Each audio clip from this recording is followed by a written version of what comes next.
Welcome to the second edition of Icebreakers. Now, the purpose of these short videos are to draw attention to some news items that I've come across and will contextualise them for anyone who works in compliance, risk, investigations, etc. There really is nothing like a real story or a case study to help us better understand how to manage threats and identify risks. And as always, feel free to contact me directly to suggest any stories or current issues that you think may be of interest to the audience. Okay, so this month I'm going to look at scam centres. There's been a massive data breach that we should all be aware of, and a crypto laundering takedown.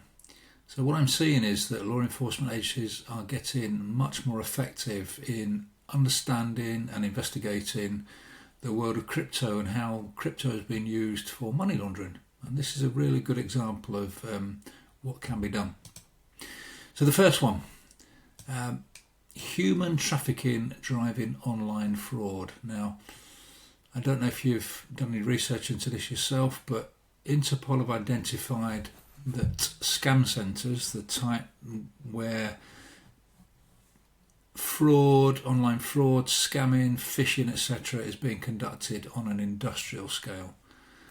And trapped amongst that, there are victims from 66 centres, 66 countries. And we often think about scammers as the nasty, horrible people that go out there and do these things, often against vulnerable people. But what the criminals are doing are entrapping people who are looking for work into these industrialised centres to work, and they're creating fake job ads on places like Facebook and other social media platforms.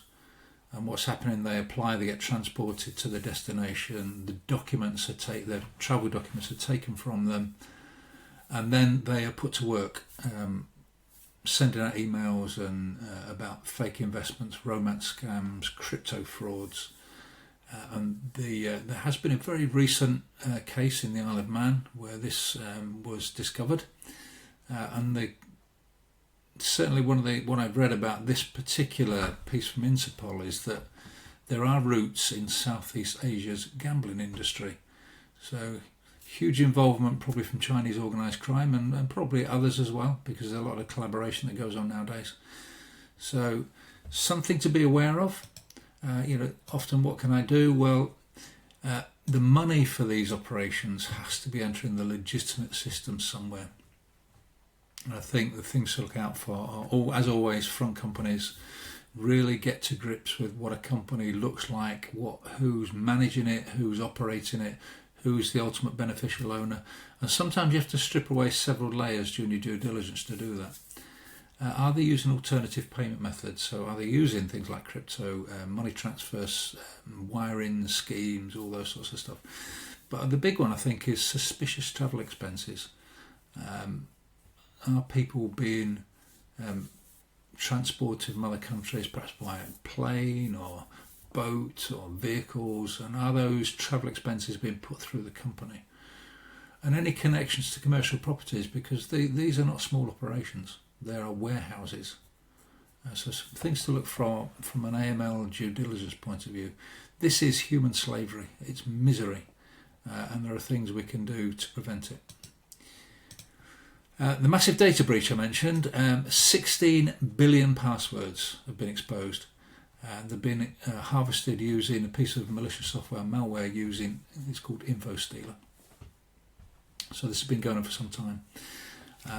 The credentials apparently across a wide range of platforms: Google, Facebook, Telegram and GitHub. So if you don't know, GitHub is where people, coders put their code and share it.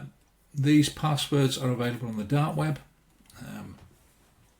And the people that have discovered this, the experts, are talking about being a blueprint for global cybercrime, because this is effectively giving bad guys and girls the keys to your digital door.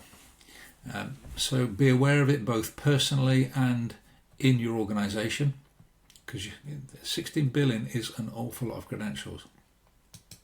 What can you do? So I think you should change your passwords without delay. Don't hang about. And it may not, you're thinking it's not going to happen to me, because it could. Make sure you enable two-factor authentication. All the advice I ever give about cyber security, one of the top ones is two-factor authentication. It's very easy to use. You can use your mobile phone nowadays with an authenticator. It means that you're in possession of something that the criminal or the bad guys and girls haven't got. They've got to have your device to enter the code into their system, so it's pretty good. And please monitor your accounts closely for any suspicious activity. On Facebook, for example, they will tell you if they see a suspicious login. Do something about it. Have a look. Obviously be cautious, because scammers have been known to send out those sorts of emails as well. So high alert on this one, I think. The crypto laundering network.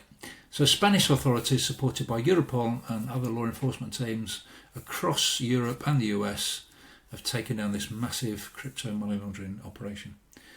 And they're talking about $540 million in criminal funds.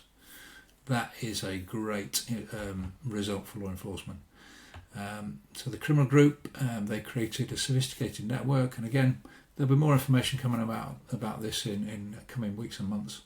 The shell companies were in Hong Kong, and they acted as fake payment processors. So again, if you are covering a jurisdiction such as Hong Kong, you really need to understand and delve deeper to understand who's behind it. So investigators believe the group laundered around 460 million euros, layering cash deposits, wire transfers, digital assets. And so they will often create this very complex network that you have to delve through. And the funds were often cycled through crypto platforms. So if you are seeing crypto in your due diligence, you really need to understand what's going on. Ask questions, explore it. And if you're not sure, you either go back and ask further questions, or you don't do the business. So learning points, they are going to exploit, as they always have done, those jurisdictions that have got weaknesses in the systems. So always look at